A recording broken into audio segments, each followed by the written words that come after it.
A primeira coisa que eu queria começar falando nesse vlog é que dinossauro é muito legal, né?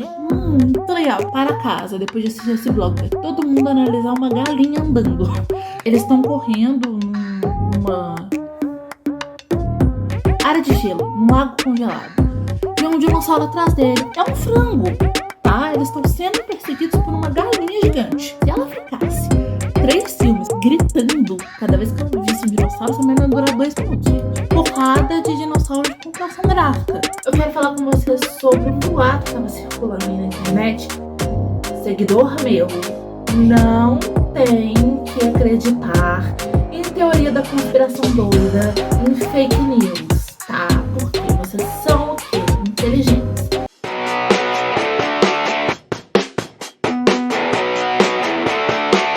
Olá, gente, essa é a minha segunda tentativa de começar esse vlog.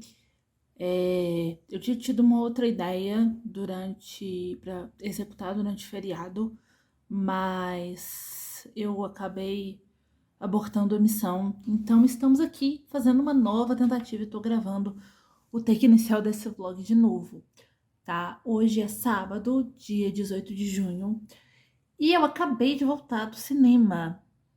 Eu fui assistir Jurassic World Dominion, né? Que eu tô com maneira de falar o nome do filme em inglês, ou meio, né? Entre ali as duas coisas. Não sei, eu fiz um híbrido das duas coisas aqui e tá saindo isso. Mas é Jurassic World Dominion. Dominion. A primeira coisa que eu queria começar falando nesse vlog é que dinossauro é muito legal, né? Muito legal. Assim, eu vou começar explicando pra vocês qual que é a minha relação com Jurassic Park. Né, considerando o Jurassic Park os 6 filmes, né? Os 3 da franquia original e os 3 da nova franquia. Eu assisti a franquia original quando era criança, assim, não assisti no cinema, mas tipo, passava toda hora na televisão e até hoje, quando eu não estava assinando nenhum serviço de streaming, toda vez que passava, eu assistia. Eu li os 2 livros. Se você não sabe, Jurassic Park é baseado num livro. Na verdade, o primeiro livro, Jurassic Park, foi escrito mais ou menos ali junto o roteiro do filme e o livro, tá? E eu gosto muito, tá? Muito, muito, muito. E aí eu tava vendo a galera falar desse terceiro filme da nova trilogia. Vi que algumas pessoas não gostaram. Gente, o que eu achei? Eu gostei demais, tá? Gostei muito.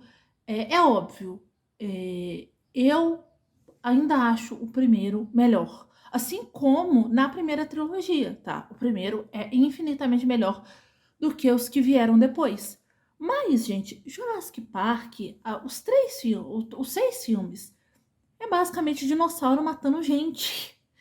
E nessa nova trilogia também, e na antiga também tinha isso, pessoas querendo usar os dinossauros para comércio, para lucro. E foi isso que essa trilogia abordou, foi isso que esse terceiro filme abordou, tá?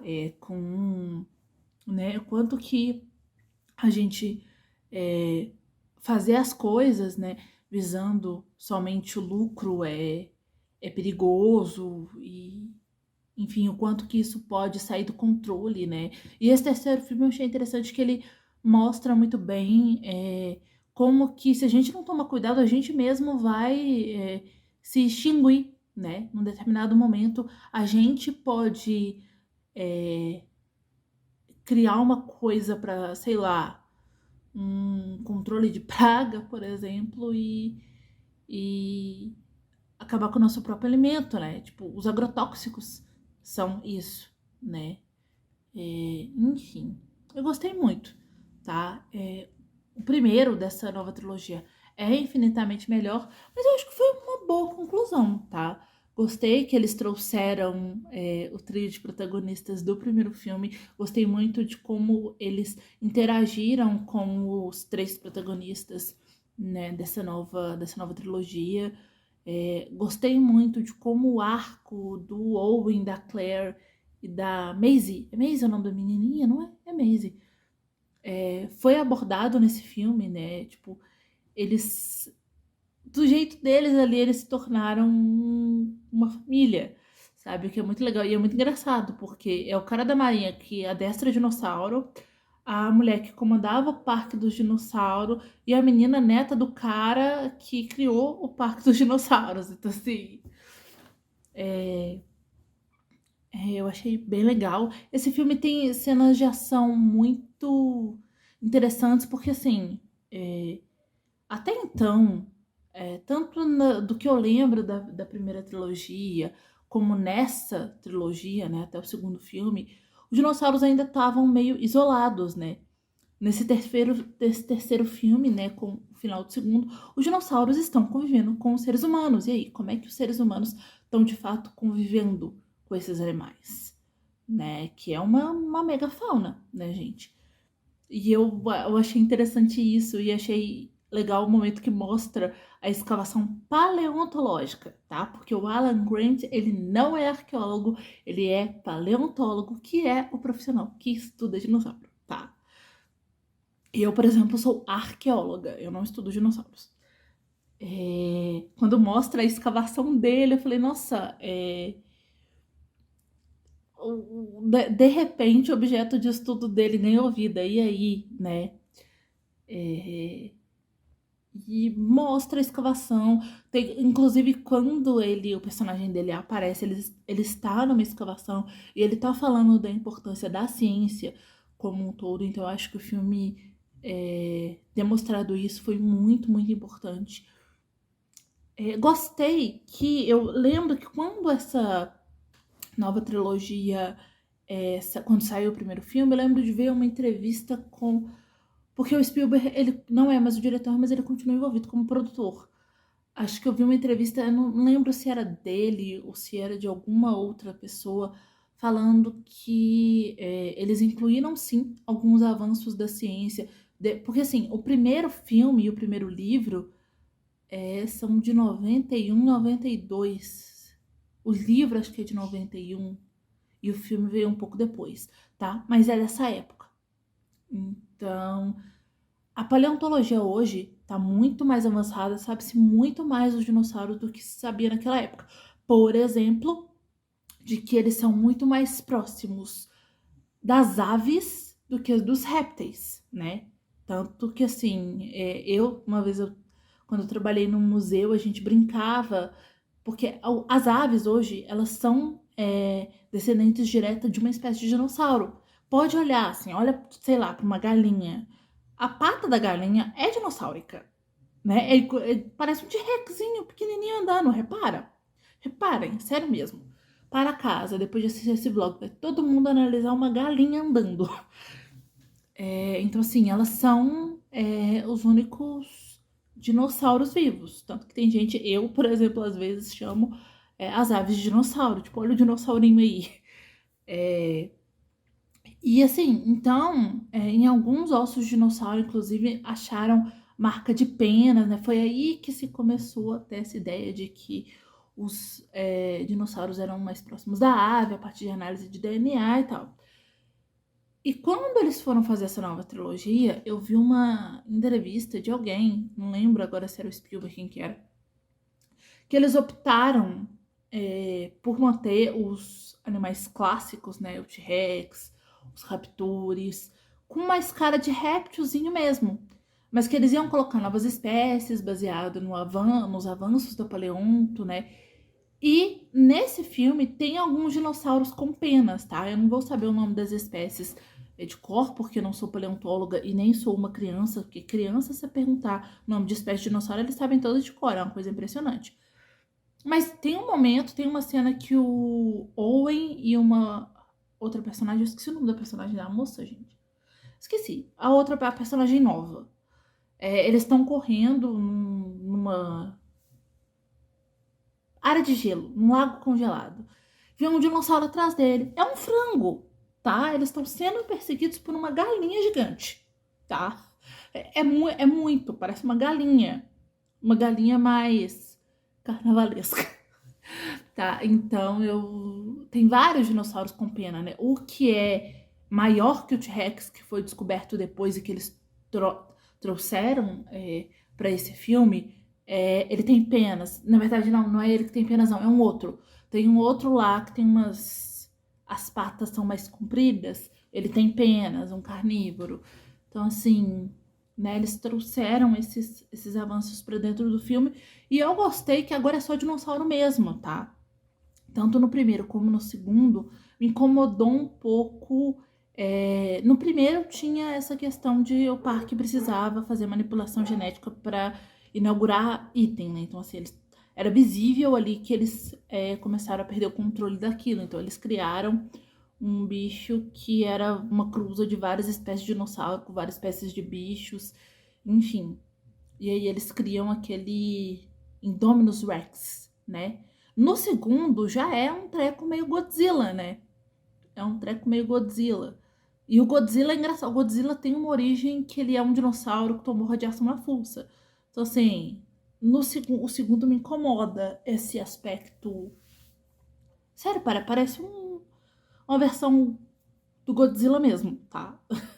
Então, eu gostei que dessa vez é só dinossauro mesmo, tá? Tem cenas de ação muito boas, algumas bastante exageradas, tá? Assim, peculiares, né? Eu acho que também é peculiar porque esse desafio, né? Você precisa pensar como é que a humanidade conviveria com uma espécie que já foi extinta. Então, tipo, tem vaqueiro de dinossauro, velho. Vaqueiro, sabe quando o vaqueiro vai com o cavalo tocando a boiada? Pois é, tem uma cena dessa com dinossauro. É uma coisa inusitada, mas o que a gente faria se a gente convivesse com os dinossauros, sabe? Tem cena que acontece desde o primeiro filme, o Chris Pratt fugindo de moto dos dinossauros, sabe? Então, eu gostei muito que a personagem da Bryce Dallas Howard, a Claire, no primeiro filme ela é meio, né, ela vira, pô, onde que a gente vai? Socorro, né? A partir do segundo filme essa personagem já muda um pouco de figura, né? E nesse terceiro ela tá assim, ó, poderosíssima. Adorei a personagem dela. Adorei o desenvolvimento dessa personagem, tá? Inclusive ela desenvolveu mais do que o personagem do Chris Pratt.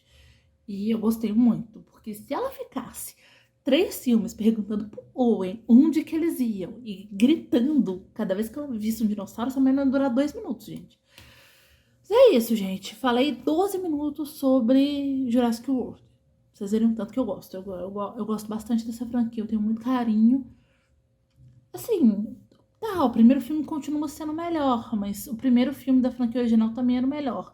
Mas esse filme, assim, se vocês estão vendo as críticas e estão com dúvidas se vocês vão assistir, olha, se vocês são fãs, vai assistir.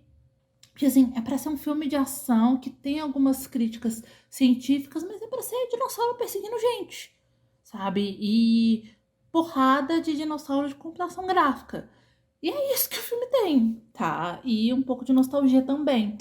Além de ter o trio, a volta do trio original, né? Eles terem bastante destaque na trama, eles não estão lá só pra ser um fanservice, eles participam, eles não fazem só uma aparição, não. Eles são personagens principais do filme mesmo. Tem um outro fanservice que é uma referência àquele personagem do primeiro filme que desanda um parque todo. Eu, pelo menos, interpretei como uma referência a ele.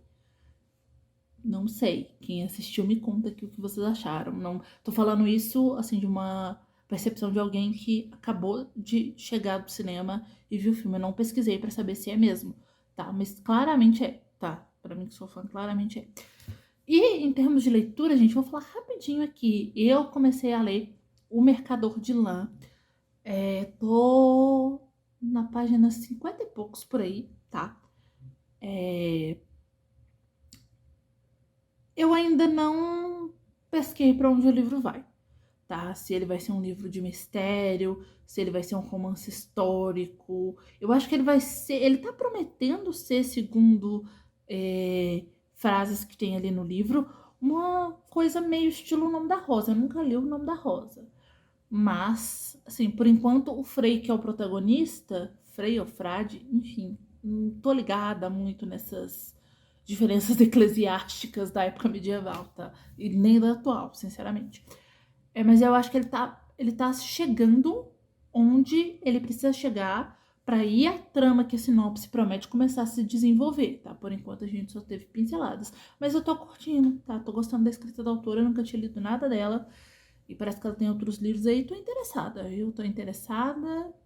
E é isso, gente. Eu vou parar esse take por aqui, porque ele já tá com quase 15 minutos e, né, eu preciso ter espaço no vlog pra falar de mais coisa. Hoje é quarta-feira, dia 22 de junho, e eu assisti mais um filme, só que dessa vez não foi no cinema não, um filme mais antigo, Alerta Vermelho, da Netflix, assisti nesse final de semana. Gostei, tá?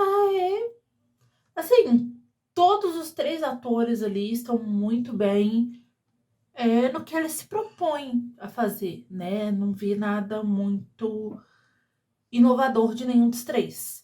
É um filme legal, é um filme com um final bem interessante, mas é só pra divertir mesmo, tá? Eu gostei, tipo, ele cumpriu o papel dele, assim como Jurassic World Domínio.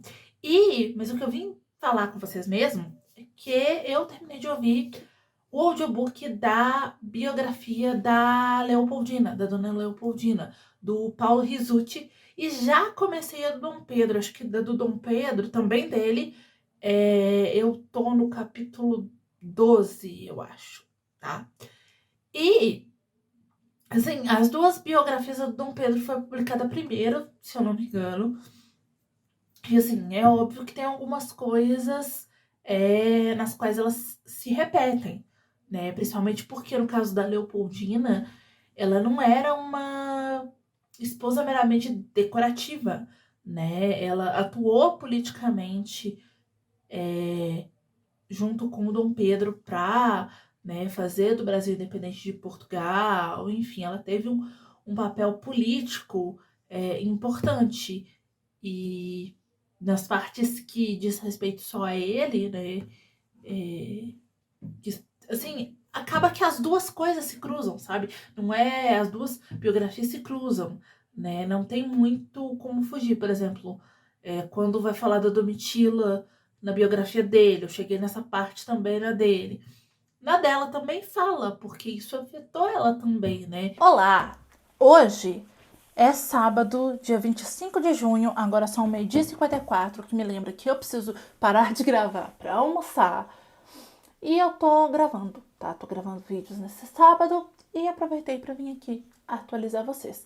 Eu acho que no take anterior eu tinha falado que eu tinha terminado a biografia da dona Leopoldina, do Paulo Rizzuti, que eu estava ouvindo o audiobook, e tinha começado a do Dom Pedro. Terminei a do Dom Pedro. O que posso dizer para vocês se eu não me engano, a do Dom Pedro veio primeiro. A gente está falando de fatos históricos, né? Ou seja, a história dos dois se cruzam porque eles foram casados, eles atuaram na independência do Brasil, então assim, são figuras históricas importantes, então as duas histórias vão ter passagens parecidas. Ok, tudo bem. Nos pontos em que tem citação histórica, precisa ser igual mesmo, não tem o que fazer, não dá para inventar outra história, né? Aí não é fato histórico, é romance histórico, é outra história, não é uma biografia, que é o caso dessa história. Mas me incomodou um pouco o fato do autor, ou de eu ter tido a sensação, eu não sei se foi uma impressão errada, tá? Mas nas partes em que ele comenta esses acontecimentos, ele utiliza exatamente as mesmas palavras. Aí você vem e fala pra mim, Raíssa, mas ele tá falando dos mesmos fatos, é lógico. Ok, mas é exatamente igual. Como o livro do Dom Pedro saiu primeiro, embora eu tenha lido a ordem inversa, se eu não me engano, o Dom Pedro saiu primeiro. Ele só pegou essas partes das histórias dos dois que são iguais, copiou na biografia da Leopoldina e colou. Foi essa a sensação que eu fiquei. E como a Leopoldina morre primeiro, ou seja, a do Dom Pedro ainda se estende mais, aí nas partes que ela se estende para o segundo casamento dele, né, o fim da relação dele com a Domitila, o que aconteceu com os filhos dele aí já é diferente. Só copia e cola. Significa que o livro da Dona Leopoldina não deveria existir? Não. Eu acho que precisa sim existir o dela. Porque historicamente a gente fala só de homens, né? Outro biógrafo, por exemplo, teria. Outros biógrafos já fizeram isso, focaram mais nele e deixaram ela um pouco de lado. Sendo que eu acho ela uma figura histórica tão interessante quanto Dom Pedro. E aí, gente, eu sigo lendo O Mercador de Lã. Eu estou na página, acho que 118, tá? Porque eu parei no meio da página, então não sei. Ah, não, eu parei aqui no final, então eu tô na página 118. Então, por enquanto, o que a sinopse dá a entender que acontece aqui ainda não aconteceu, tá? Ainda não entendi se esse livro vai ser só um romance histórico que explica como que funcionava o feudalismo na época medieval, ou se ele vai ter algo de suspense, porque aqui cita. Tem uma frase aqui na sinopse que é a seguinte: a riqueza e complexidade na criação de protagonismo fez com que ele fosse comparado ao monge William Baskerville em O Nome da Rosa, de Humberto Eco. Que eu sei que é um negócio meio investigativo, assim. Isso ainda não aconteceu. Eu estou na página 108. Já está muito interessante, tá? Essa questão, como a autora, né? A autora tá mostrando como funciona o feudalismo, então tá muito interessante, mas por enquanto não entendi para onde esse livro vai, tá? Só tô vendo um monge andar mesmo. E é isso, tá? Vou agora comprar meu almoço, que tô morrendo de fome para continuar aqui minhas gravações do dia. Hoje é quarta-feira, dia 29 de junho. E antes de falar com vocês sobre o que eu li e assisti desde a última vez que a gente se falou no take anterior, eu quero falar com vocês sobre um boato que estava circulando aí na internet de uma cidade perdida na Amazônia chamada Ratanabá, que seria datada, segundo quem descobriu essa cidade, de 450 milhões de anos, e seria maior do que a Grande São Paulo, teria sido a capital do mundo. O que mais? Ah, tem também a lorota da escultura de ouro, que ela teria vários túneis que conectariam o mundo inteiro. Seguidor meu, não tem que acreditar em teoria da conspiração doida, em fake news, tá? Porque vocês são o quê? Inteligentes. Por que eu tô falando disso? Porque eu sou arqueóloga e esse tipo de notícia falsa afeta o meu trabalho, afeta a arqueologia, né? E também é meu papel desmentir isso, porque é uma mentira, tá? Essa notícia, se você acreditou nisso, cai numa fake news. Mas a boa notícia é que eu fiz um vídeo sobre isso aqui no canal, explicando por que é mentira, o que nessa história não faz o menor sentido. As datas são um dos motivos. Vou deixar esse vídeo nos cards, assistam, porque lá eu explico tudo direitinho, tá? Eu não tenho certeza se eu já falei sobre isso em algum take aqui do vlog, se eu já comentei esse boato que tava rolando, mas eu achei importante eu vir aqui falar também sobre isso aqui no vlog, porque não é todo mundo que assiste todos os meus vídeos, né? Eu sei que tem gente que só assiste os vlogs, às vezes quem assiste os vlogs não vai parar nesse vídeo, mas se você ouviu falar disso, vai lá, assiste esse vídeo e compartilha ele para o máximo de pessoas que você conseguir, porque isso é uma mentira. E lá eu explico o que nessa história toda não faz nenhum sentido, de onde saiu essa fake news. Vocês vão entender também como que esse tipo de notícia é muito bem pensada para causar impacto nas pessoas, enfim, né? Eu queria falar sobre isso aqui. Agora vamos, né, falar de lidos e assistidos. Assisti Doutor Estranho no Multiverso da Loucura, que chegou no Disney Plus para assinantes, né? Gente, adorei, tá? Tem algumas coisas no roteiro que fiquei meio... Tá, não entendi. Mas como é Marvel, eu sei que algumas coisas eles fazem muito de caso pensado, sabe? Num CM, e depois de um tempo a gente tem essa explicação. Deixei passar, tá? Eu gostei de finalmente ver uma feiticeira, a Wanda se chamando de Feiticeira Escarlate, porque a primeira vez que o nome é introduzido foi em WandaVision. Antes disso, ela era só a Wanda mesmo. E aí, em WandaVision, é que ela adota esse nome. Gostei de finalmente ver o quanto que essa personagem é poderosa, né? Porque até então a gente tinha visto flashes disso. né? Vingadores Ultimato, a gente tem um flash disso, mas agora é a Wanda ali, sabe?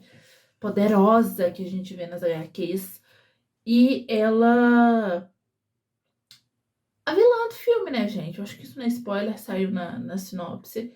Finalmente, assim, gente, pra quem nunca leu nenhum quadrinho da Marvel, ou não pesquisa nada a respeito, não assistiu nenhuma animação, nem nada do tipo, a Wanda, a Feiticeira Escarlate, ela é uma personagem que ela transita entre essas várias camadas de vilã, anti-heroína, heroína, tá? Ela já foi muitas coisas nas HQs. Ela já foi de membro dos Vingadores a membro da Irmandade dos Mutantes, sabe? Ela já tocou o terror na galera e já salvou o mundo, sabe? Essa é a nossa Wandinha. E assim, o Doutor Estranho chama no Multiverso da Loucura não é à toa, tá? É completamente pirada ela tá? Completamente piradinha. E eu gostei, tá bom? Eu gostei. E de leitura, gente, continuo lendo Mercador de Lã e continuo esperando que a sinopse promete acontecer. Ainda não aconteceu. Não sei se em algum momento vai, tô tentando entender o que tá acontecendo. Ou se o livro é só um relato mesmo das pessoas vivendo a vida delas.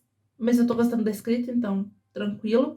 E eu concluí o audiobook de Contos de Fadas Celtas, da editora Wish. Eu já tinha lido aquele que é o livro da cor vermelha, né? Que é o primeiro volume, que é o Contos de Fadas em suas versões originais. E agora eu ouvi os Celtas. Olha, apesar de ser mais bizarro os originais, eu gostei mais dele, tá? Porque os Celtas... Porque, assim, os Contos de Fadas originais são contos que a gente já conhece, são contos raros. Esses Celtas, se são contos raros, tem uma mistura, assim, tem contos raros e tem, tipo, contos do Oscar Wilde, que eu não sei se ele publicou em algum lugar, e tem de outros autores também, mais conhecidos. Assim, eu gostei, mas eu acho que os contos de fadas originais me atraíram mais, assim, não sei exatamente porquê, assim, algumas histórias dos contos de fadas celtas, eu achei que eu ia ver uma coisa mais, tipo, ai, a mitologia celta, uma coisa mais, e assim, tá, aí tem uma história que tem um cavalo, aí tem uma história que tem duendes, tem gigantes, e é isso. Eu não sei que tipo de expectativa que eu tinha ao ver o Celta no nome que não foi atendida. Mas assim, eu gostei também, tá? É muito bom. Mas eu gostei mais dos originais, por incrível que pareça. É mais macabro os originais? Muito mais, tá? Os contos de fada celta são consideravelmente mais tranquilos, inclusive. Mas eu gostei mais dos originais. Vai entender. Seguinte, desculpem se a qualidade da imagem desse vlog já estiver meio ruim. E se eu tiver bastante descabelada, mas é que hoje é dia 1º de junho, 1º de julho, né, gente? 1º de julho, já entramos em julho, meu Deus do céu. E eu vim encerrar esse vlog com vocês. Por que eu deixei pra encerrar esse vlog hoje? O que eu pensei? No meu horário de almoço, eu vou conseguir ler mais um pouco de Mercador de Lã. E aí eu falo com o pessoal, mas a realidade é bem diferente, tá? Eu estou na página... Eu li até a página 192, eu vou começar a página 193. Hoje, eu li um total de 2 páginas. E assim, o livro ainda tá, tipo, só o frade... É frade ou é Frei? Frei, é Frei Matthew. É o mesmo personagem do livro O Monge Inglês, que é dessa mesma autora. Ele ainda tá se deslocando para esse território, então assim, ainda não entendi como é que a autora vai chegar no que a sinopse promete. Na verdade, até entendi, mas por enquanto ele tá fazendo outras coisas. Então, assim, não sei se vai ser algo mais na linha de investigação, não, tá? Acho que vai ser só um romance histórico mesmo, mostrando como era o feudalismo, sabe? A era medieval, como as pessoas se comportavam e tal, sabe? Eu acho que, por enquanto, já tô em 48% do livro e me parece que é isso. É isso, gente. Assim, hoje eu fui... Demorei pra chegar em casa do trabalho porque eu fui fazer compras, né? Caiu o VR, aí fui fazer compras. E é isso, tá? Amanhã começamos um novo vlog. E continuarei lendo O Mercador de Lã. Então, assistam um próximo vlog pra vocês saberem o que eu achei desse livro, tá? Por enquanto eu estou gostando, mas é isso, né?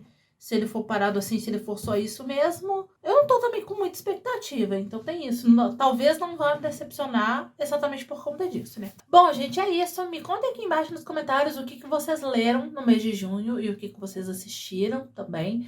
Se você gostou desse vídeo, clica muito em gostei aqui embaixo para me ajudar na divulgação. Compartilha esse vídeo para os seus amigos. Se inscreve aqui no canal se você não for inscrito. E me segue em todas as redes sociais. Se você for comprar livros, por favor, compra com o meu link. Assiste esses 2 vídeos que estão aqui do meu lado, que eu acho que eles podem te interessar. É isso. Beijo. Tchau. Até a próxima. E agora eu vou descansar porque eu mereço, né, gente? Sextou.